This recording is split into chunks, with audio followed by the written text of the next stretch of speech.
Another world is possible. A phrase was chanted during a gathering of thousands of young and old people in the streets of Brussels, holding banners in an annual march demanding faster action from governments ahead of UN Conference on Climate Change that will be held next month in Egypt.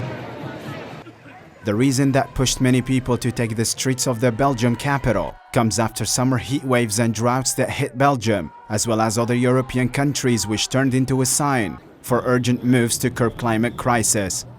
If I was going to give one piece of advice to people to make the climate better, it would be if you see one piece of rubbish on the ground to pick it up, even once a day. And if everyone picked up one piece of rubbish a day, it could make a lot of difference.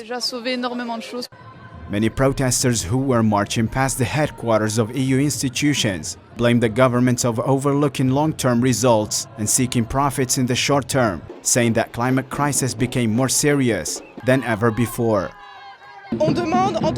We demand as young people real actions from the different governments for the planet, because it is our future and they are sabotaging and crushing because they want to make a profit and they do not see the long term. They only see the money that they can make in the short term. What we want is real measures, real decisions which begin to constrain the companies that do the most damage to the planet and that we save our future.